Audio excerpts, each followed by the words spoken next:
Hi friends, எல்லாருக்கும் வணக்கம். எல்லோரும் எப்படி இருக்கீங்க? நல்லா இருக்கீங்களா? Welcome to Sakthi Saravana YouTube channel. இன்றைக்கி வீடியோவில் ஆன்மீக தகவலில் நம்ம எதை பற்றி தெரிஞ்சுக்க போகிறோம் அப்படின்னா, நினைத்தது நடக்க வராகி அன்னை வழிபாடு பற்றி தாங்க இன்றைக்கி நம்ம வீடியோவில் பார்க்க போகிறோம். இப்போ தான் ஃபஸ்ட் டைம் என்னோடய வீடியோஸ் நீங்கள் பார்க்குறீங்கன்னா வீடியோக்கு வந்து சப்போர்ட் பண்ணுங்கள், லைக் பண்ணுங்கள், சப்ஸ்கிரைப் பண்ணுங்கள், கமெண்ட் பண்ணுங்கள். நம்ம சேனலில் சின்னதாக ஒரு கிவ்அவே போயிட்டுருக்குங்க. நம்ம சேனலில் இருக்கிற வீடியோஸை பார்த்துட்டு கமெண்ட் பண்ணுறவங்கள 3 பேருக்கு வந்து தாமரை மணி மாலை பொங்கலுக்கு அனுப்பிச்சி வைக்கிறேங்க. இங்கே யார் வீடியோ பார்த்தாலும் தயவுசெய்து லைக் பண்ணி கமெண்ட் பண்ணுங்கள். இப்போ வாங்க வீடியோக்குள்ளே போகலாம். வராகி அன்னை வழிபாடு இன்றைக்கி வந்து பலரும் செஞ்சுட்டு வராங்க. சப்த கன்னிகளில் ஒருவரான வராகி அன்னையை பற்றி சில காலம் வரையில் அவ்வளவா ஒன்றும் பேசப்படலைங்க. தற்போது வராகி அன்னை வழிபாடு பெருமளவு பெருகி இருக்குது. இதுக்கு காரணம் வந்து வராகி அன்னை தன்னுடைய பக்தர்களுக்காக நிகழ்த்தும் அதிசயங்களும் அற்புதங்களும் தாங்க. இந்த அன்னையின் முன் மனமுருகி ஒரு துளி கண்ணீர் விட்டு எதை வேண்டினாலும் அதை உடனே நிறைவேற்றி தருவார் அப்படின்றது ஒரு நம்பிக்கை. இந்த நம்பிக்கை எல்லாருடைய மனசிலும் ஆழமாக பதிஞ்சிருக்குங்க. அது உண்மையும் கூட. அதிலும் இந்த அன்னைக்கு வந்து பஞ்சமி திதி வழிபாடு ரொம்ப விசேஷமாக செய்யப்படுங்க. வளர்பிறை பஞ்சமி, தேய்பிறை பஞ்சமி. தேய்பிறை பஞ்சமியில் நம்முடைய கஷ்டங்கள் தேய்ந்து போகணும் அப்படின்னும், வளர்பிறை பஞ்சமியில் நம்மளுடைய வாழ்க்கையில் வளங்கள் பெறணும் அப்படின்னும் நம்ம வழிபடணுங்க. ரொம்ப விசேஷம் இந்த அன்னைக்கு அப்படின்னு பார்த்தா அது பஞ்சமி திதி தாங்க. அந்த நாளில் நாம் வழிபடும்போது அதிகப்படியான பலன்களை பெறலாம். அப்படியான அன்னையை இன்னும் எளிமையாக நாம் எப்படி வணங்கி நம்முடைய வேண்டுதல்களை நிறைவேற்றி கொள்ளலாம் அப்படின்றத பற்றி தான் இந்த வீடியோவில் பார்க்க போகிறோங்க.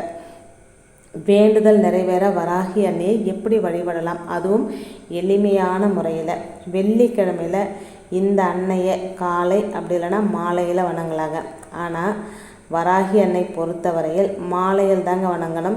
ஏன்னா இருட்டு அதிகமாக அன்னைக்கு வந்து சக்தி அதிகமாக இருக்கும் அப்படின்னு சொல்லுவாங்க. அதனால் காலையை விட மாலை வழிபாடு ரொம்ப சிறந்ததாக சொல்லப்படுதுங்க. மாலையில் வழிபட முடியாதவங்க, ஒருவேளை வேலை இருக்குது, ஆஃபீஸுக்கு போகணும் அப்படின்னு நினைக்கிறவங்க காலையில் பிரம்ம முகூர்த்தத்தில் இவங்களை வழிபடலாங்க. வெள்ளிக்கிழமை காலையில் எழுந்து எப்பவும் போல் குளித்து முடிச்சுட்டு அதுக்கப்புறம் பூஜை ரூமில் வராகி அன்னை படம் இருந்தால் அதுக்கு முன்னாடி ஒரு தீபம் ஏற்றி வச்சுருங்க. அதுக்கு முன்னாடி வராகி அன்னை படம் இருந்தால் அதை தொடச்சி சுத்தமாக சந்தனம் குங்குமம் வச்சுக்கோங்க. ஒருவேளை சிலை வச்சுருந்தீங்கன்னா சிலைக்கு வந்து அபிஷேகம் பண்ணிக்கோங்க. இப்போ நிறைய பேர் வந்து சிலை வச்சு வழிபடலாமா வேணாமா அப்படின்றது ஒரு மிகப்பெரிய ஒரு சர்ச்சைக்குரிய கருத்தாகவே இருக்குது. அந்த கருத்துக்குள்ளே நம்ம போக வேணாம். ஒவ்வொரு தெய்வத்தை வழிபடணும் அப்படின்னு நினைக்கும்போது அது அந்த தெய்வங்கள் தான் நம்மளை சூஸ் பண்ணணும். நாமளாக நினச்சி எந்த தெய்வத்தையும் வணங்க முடியாது. இது என்னுடைய ஸ்ட்ராங்கான ஒரு கருத்து.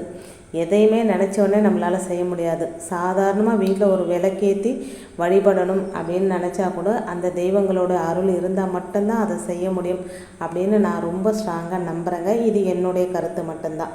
படம் இல்லாத பட்சத்தில் ஒரு அகல் விளக்கில் நல்லெண்ணெய் ஊற்றி பஞ்சு திரி போட்டு தீபத்தையே வராகி அன்னையாக நினச்சி மனசார வேண்டிக்கோங்க. அந்த காலத்துலலாம் பெரியவங்க வந்து தீப ஒளியில் தான் தெய்வங்களை வணங்கினாங்க. அதுதான் சரியான முறை அப்படின்னு சொல்லப்பட்டிருக்குங்க. எந்த தெய்வத்தையும் வந்து தீபம் ஏற்றி அந்த தீப ஒளியில் நாம் அந்த தெய்வம் இருக்கிறதா நினச்சி வணங்கினா ரொம்ப விசேஷமாக சொல்லப்படுதுங்க. அதுக்கு பிறகு அன்னைக்கு பிடித்த மலரான செவ்வரளி பூவை மாலையாக தொடுத்து போடுங்க. முடியாதவங்க செம்பருத்தி பூவும் அன்னைக்கு ரொம்ப ரொம்ப பிடிக்குங்க. அது ஒத்த செம்பருத்தி, இரட்டை செம்பருத்தி, எந்த செம்பருத்தி பூவாக இருந்தாலும் அன்னைக்கு ரொம்ப பிடிக்கும். அதுவும் கிடைக்கலன்னா மல்லிகைப்பூ கிடைச்சா போடுங்க. இது எதுவுமே எங்களுக்கு கிடைக்கல அப்படின்னா உங்களுக்கு எந்த பூ கிடைக்குதோ அந்த பூவை வந்து வராகி அன்னைக்கு போட்டு அன்றைய தினம் நீங்கள் வணங்கலாங்க. இதோட அன்னைக்கு வைக்க வேண்டிய முக்கியமான நைவேத்தியம் அப்படின்னா அது வந்து பனை வெல்லங்க. பலருக்கும் அன்னைக்கு என்னென்ன நைவேத்தியம் வைக்கணும் அப்படின்றது தெரிஞ்சிருக்கும். மண்ணுக்கு அடியில் விளையிற கிழங்குகள் அனைத்தும் வராகி அன்னைக்கு ரொம்ப பிடிக்கும். குறிப்பாக பனங்கிழங்கு, சக்கரவள்ளி கிழங்கு, மரவள்ளி கிழங்கு, வேர்க்கடலை, இந்த மாதிரி கேரட்டு, உருளைக்கிழங்கு, இந்த மாதிரி மண்ணுக்கு அடியில் விளையிற கிழங்கு வகைகள் வராகி அன்னைக்கு ரொம்ப பிடிக்கும். அதோட பானகம் ரொம்ப பிடிக்கும், மாதுளம்பழம் ரொம்ப பிடிக்கும். இந்த விஷயங்கள்லாம் நமக்கு தெரிஞ்ச விஷயந்தாங்க. ஆனால் நாம் நினச்சதை உடனடியாக அன்னை நிறைவேற்றணும் அப்படின்னா அவங்களுக்கு பனை வெல்லத்தை நெய்வேத்தியமாக வைக்கணுங்க. ஒரு சிறிய வாழை இலையில் பனை வெல்லத்தை நெய்வேத்தியமாக வச்சு தீபம் ஏற்றி தீபத்துக்கு முன்னாடி நீங்கள் அமர்ந்து மனசார வேண்டிக்கோங்க. இந்த நேரத்தில் வராகி அன்னையோட மூல மந்திரம் தெரிஞ்சவங்க அதை பாராயணம் செய்யலாம். ஓம் ஷியாமலாய வித்மகே அலஸ்தாய தீமகி தன்னோ வாராகி பிரச்சோதயாத்.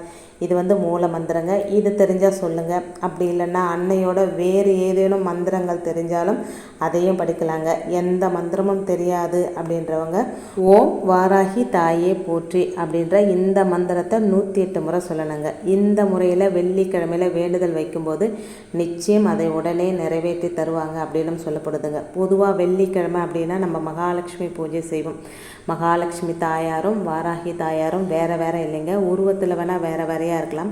ஆனால் தெய்வங்களுக்கு எல்லாம் ஒரே சக்தி தாங்க இருக்குது. அதனால் இந்த வழிபாடை நம்ம நம்பிக்கையோடு செய்யலாங்க. கேட்டவருக்கு கேட்ட வரத்தை அருளக்கூடிய வராகி அன்னைக்கு இது போல் நெய்வேத்தியம் வச்சு வணங்கி பாருங்கள். உங்கள் வேண்டுதல்கள் அனைத்தும் நீங்கள் நினைத்த நேரத்தை விட சீக்கிரத்திலே முடித்து வைக்கும் அதிசயத்தை உங்கள் வாழ்க்கையில் வராகி அன்னை நிகழ்த்துவாங்க அப்படின்றதுல உங்களுக்கு எந்த சந்தேகமும் வேணாங்க. ஒரு தரம் நீங்கள் இந்த மாதிரி நெய்வேத்தியம் வச்சு வணங்கி பாருங்கள், உங்களுக்கு நல்லதே நடக்கும். இன்றைக்கி வீடியோ அவ்வளோதாங்க. இந்த வீடியோ உங்களுக்கு பிடிச்சிருந்தது அப்படின்னா சேனலுக்கு சப்போர்ட் பண்ணுங்கள்.